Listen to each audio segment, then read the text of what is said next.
Hi, this is Polenik from C3 Method. I'm doing abs, chest, and triceps today, so I wanted to share some of the tips of the exercises that I'm performing.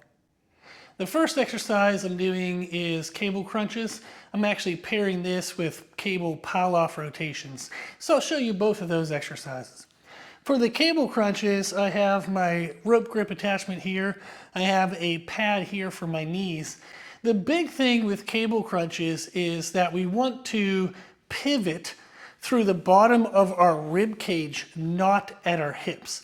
So when I'm performing this working set, what I want you to notice is that the angle of my hips, once I'm kneeling and in place, really doesn't change. You'll be able to see that by the position of my lower back. My lower back is going to be very stable. And then I'm working to rotate through my rib cage. And that's specifically because I'm trying to contract the upper portion of my abs. So I want to stretch through the abs and then contract through the abs. And that stretch and contraction happens around the bottom of your rib cage. Then also with this movement, I'm thinking of pulling my abs inward. We want to make sure that if we're wanting to grow our abs and or make them strong, we want to pull them inward as we're performing our abdominal exercises. This will help to make sure that as our abs develop, we don't develop a power belly where your abs actually protrude, and it helps to close the gap in between your abdominal muscles, which is very good aesthetically, and it also helps prevent hernias over time. One of the cues I use for this is to just think of pulling my belly button to my backbone. So I want to squeeze my abs in by pulling my belly button to my backbone and keep that pressure, that inward pulling pressure throughout the entire working set. So I'll do a set here and then you can watch and make sure that I'm doing all these cues correctly.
Whew, okay, so that worked out really well. The abs are nice and sore, so that was perfect. And then the weight selection on this, you want it heavy enough that as you're kneeling and leaning into the cables, that the cables can actually hold your upper body up, but then not too heavy. That way you can actually still get the contraction. For myself, I usually use between 140 to 160 pounds. However, that would change depending on what machine brand I was on, and then it would change for you depending on your body weight compared to mine. But just to give you some context, it's not a light weight. It's a heavy enough weight that counters the weight of you leaning into and using that cable for balance, but again, light enough that you can get the range of motion that you need. I'm pairing the cable crunches with Pallof rotations. For this, I'm using what's called a sports handle, which is just this long handle. You can just use a normal D-ring if that's all you have access to. The reason why I really like Pallof rotations is they complement the cable crunches. The cable crunches works mostly the rectus abdominis, like your six-pack muscles. This works everything else. So it trains the obliques, and it helps to kind of give that sensation of a tightness around your core, and it'll help develop those oblique lines that people often want aesthetically. And then another benefit is this really helps with lower back health. We have muscles in our lower back called the quadratus lumborum, the QL muscles, and they're essentially between the bottom of our rib cage to the top of our hips. and they can become very strained from hinging movements, deadlifts, stiff leg deadlifts, Romanian deadlifts, anything where we bend from the hips. This exercise helps to promote that those QL muscles get a stretch to make sure that they're not chronically tight, but then it also helps to get blood flow through them and to challenge them a little bit so they can get stronger over time. I noticed that my lower back health has improved immensely since adding these in, which I started to do years ago when I used to do powerlifting. My best ever deadlift was 700 pounds, and in the process of getting to that with a healthy back, I did a lot of Pallof rotations. So for this, one of the things we're looking for is I'm not going to stand directly sideways to the cable. I'm actually going to turn myself a little bit away. And the reason why is whenever I'm coming back to get a stretch in the motion, I don't want to deload the tension. I want there to still be tension through my obliques. By turning the hips a little bit, that ensures that we still have that tension.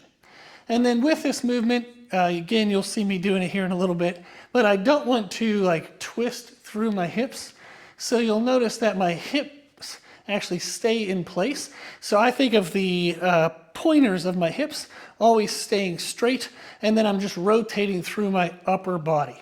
So I'll do a set facing you and then facing away so you can see what it looks like.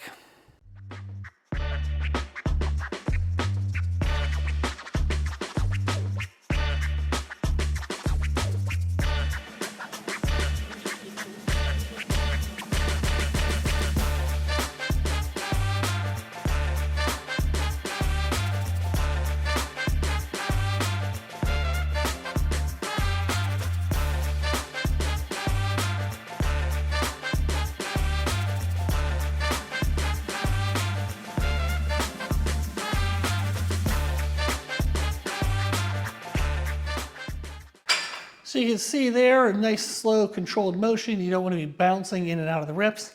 And then also with this exercise, I'm thinking of pulling my belly button to my backbone, so that way everything stays nice and tight. Now we'll catch the other side.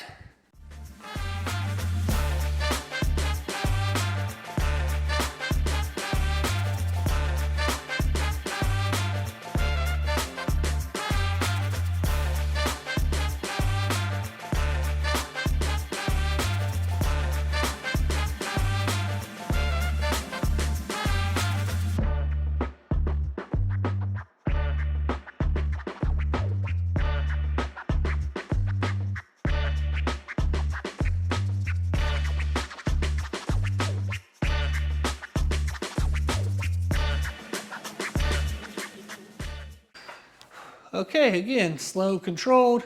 Try not to rotate through the hips, belly button to the backbone, and then just have that little bit of a turn away from the cable stack so that way you still have tension.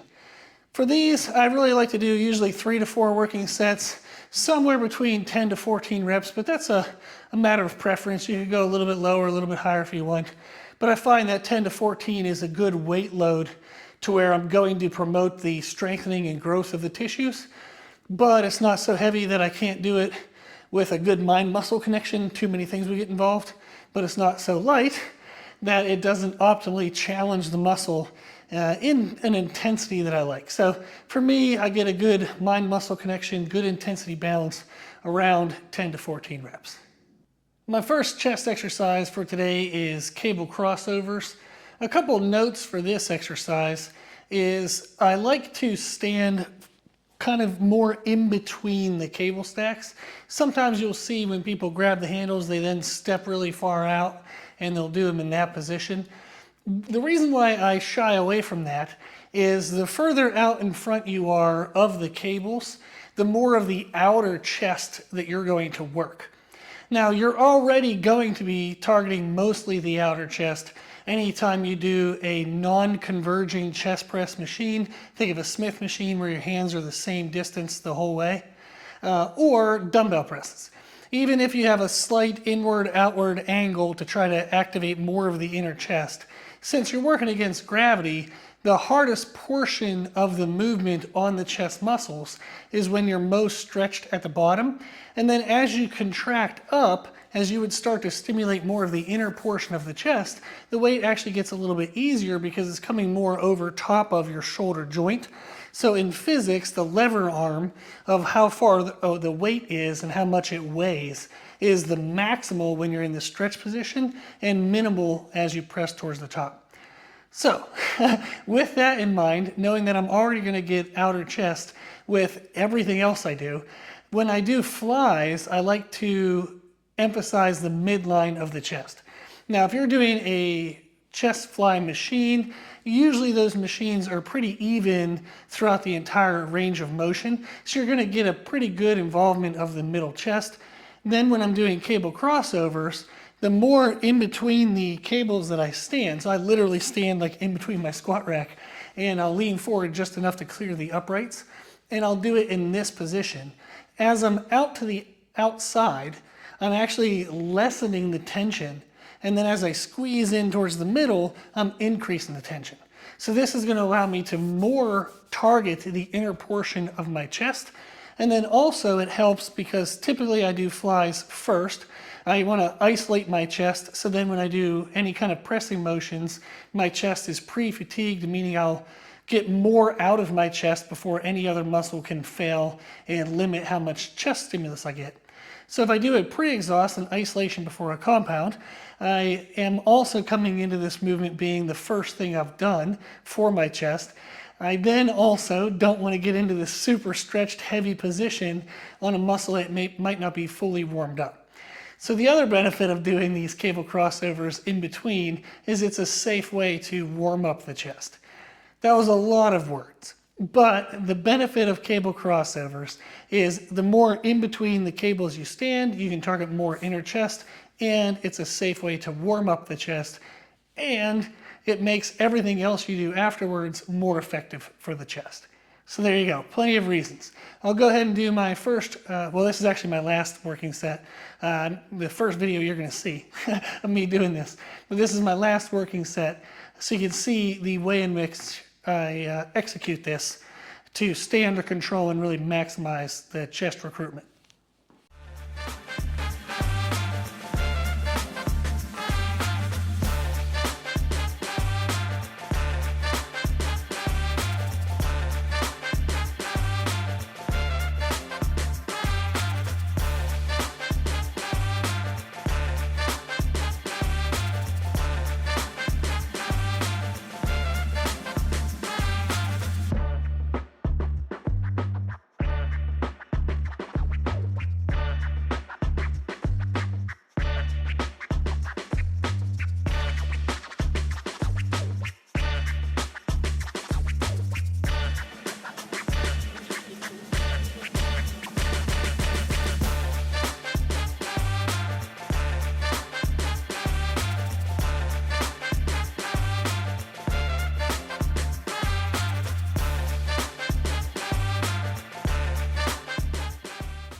Whew. Okay, so that worked out really well. For these, I usually do sets of 10 to 20.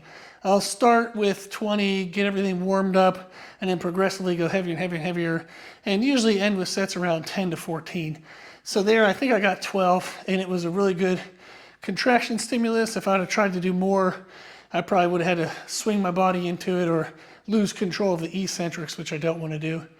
So this was the first movement for chest. I gave all the tips. I'm not going to reiterate that. So now we'll move into the second exercise. Exercise number 2 for the chest is dumbbell incline presses. For this, what I'm doing today is I'm going a little bit on the heavier side for myself. Sometimes I'll do sets of 14 to 20 reps, sometimes 10 to 14. And then every once in a while, I'll try something where I might get 10, I might not. For the dumbbells here I have at home, they go up to 120. And depending on what I do in my pre-exhaust work, sometimes that's, amazing if I could do the 120s that day. If I do a light pre-exhaust, that'll be my target for the day. So I play around with the degree of pre-exhaust to then change what I want out of my compound movement for the day. If I want to focus more on joint friendly, try to kill the muscle, but maybe my body's kind of tired, my joints are tired, I'll do a really aggressive pre-exhaust and keep the dumbbell weight light. If I'm feeling energetic, excited, and I want to move some big things today, then I'll usually do a light pre-exhaust so I can go heavier on the dumbbells. So I play with that, and it allows me to get some variety to the type of stimulus that I can get out of the dumbbell presses. Then with these today, what I'm focusing on is pausing at the bottom and thinking of flexing and squeezing my chest to drive the weight up. Sometimes I'll do these more in like a rhythm rep where it's just boom, boom, boom, like that. If I just want to kind of crank out a big weight, get a lot of reps, have some fun, like for strength focused on that day. And then other days I'll do what I'm aiming to do today is a slow pause and just kind of keeping the motion under control and focusing on the chest, not on how much weight or how much reps, just can I maximize the chest stimulus. So that's the focus. Let's see how this set goes.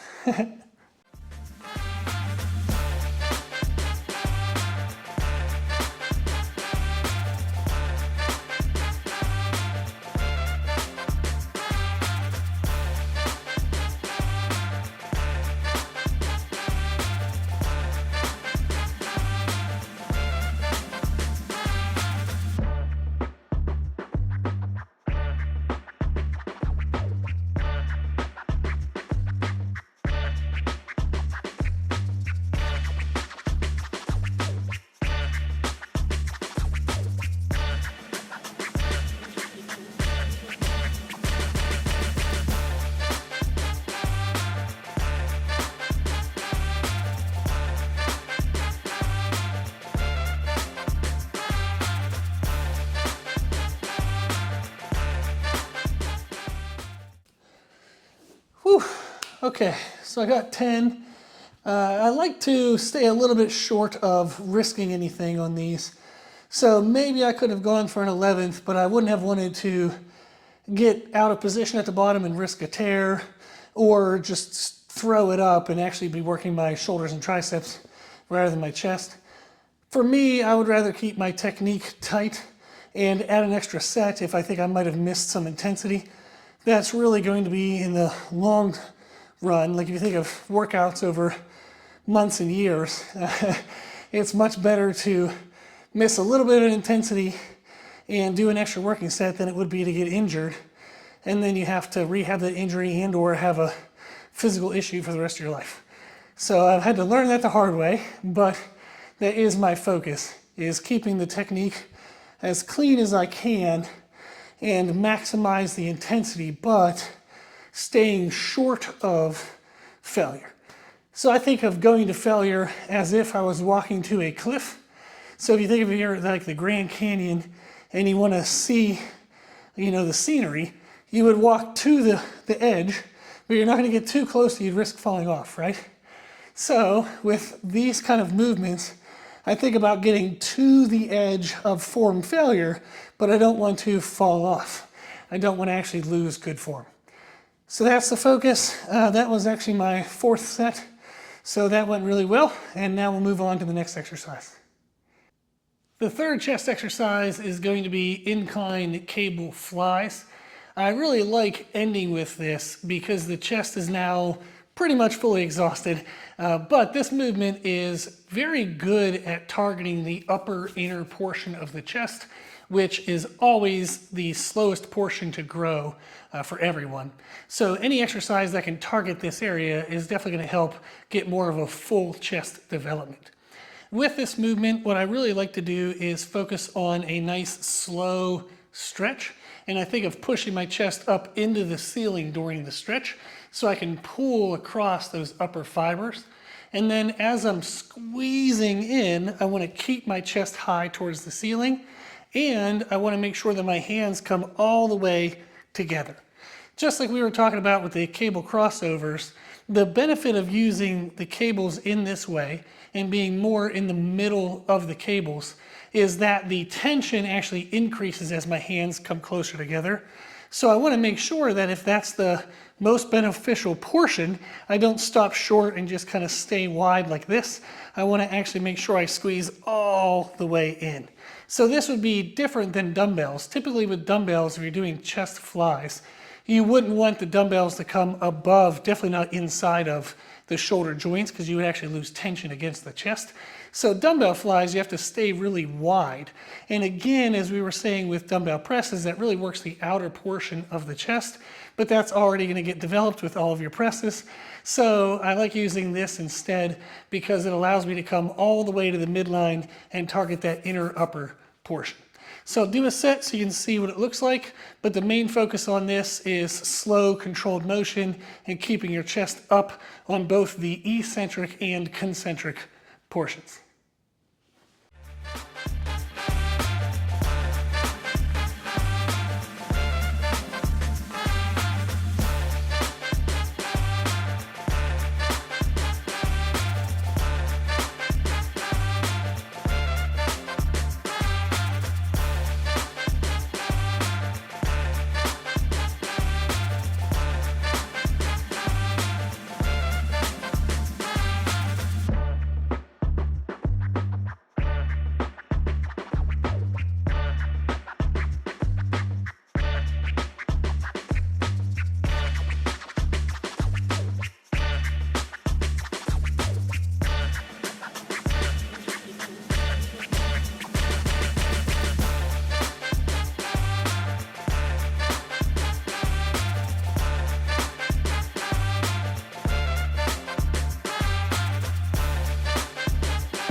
Whew.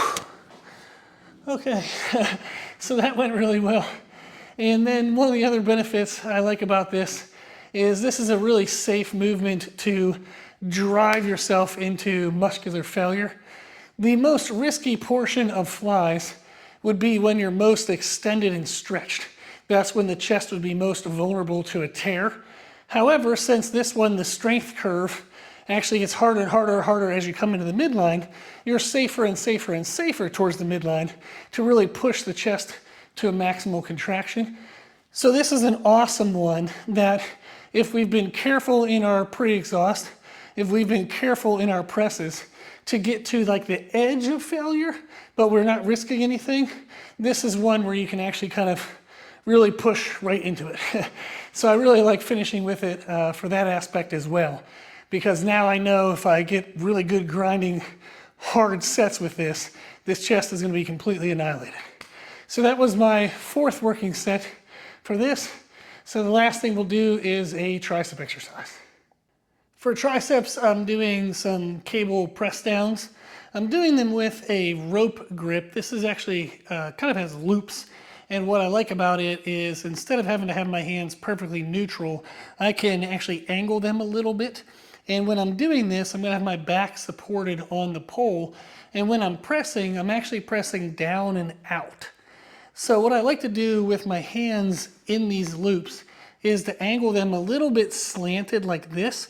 So as I'm pressing down and out, I get a better contraction through the lower outer portion of my tricep. I find that if I have a perfectly neutral position, it tends to target more of the inside of the tricep at a lockout. So just angling my hands a little bit helps me really get more of this outside portion. For this, the main thing is just making sure that you don't let the weight move you around. The benefit of having the back support and then being in this strict position is that you stay strict with the motion. I've already done like heavier compound type movement for the tricep, which would be my chest presses. And then at the end of a workout, if I want to, I can add some dips just to finish off the triceps. But when I'm doing a tricep isolation exercise, I want to make sure I actually isolate the triceps. I don't want to let my body swing and get other muscles or momentum involved. I want to make sure I'm isolative to the triceps. So for this, I'll get my hands in the loops, get myself into position. And then, as I said, the goal is to just stay super strict and focus on an in and an out motion and just let the muscle die when it dies. So if I can't move it anymore, I'm not gonna change my position to try to finish the rep. I'm just gonna go through whatever range of motion and however many reps the muscle can handle. I typically aim for between 10 to 20 reps. Okay, so this will be my last working set.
Okay, so you can see there, you just do what you can, and when it dies, it dies. That's the idea of this. And then, as I said, if I got through my, I usually do 3 to 4 working sets. If I got through those sets and felt like I needed a little extra intensity push, then I usually just do a couple sets of bodyweight dips, and then that finishes everything off. So hopefully these tips from today's workout were helpful. If you have any questions, put them in the comment section below. And thank you for watching.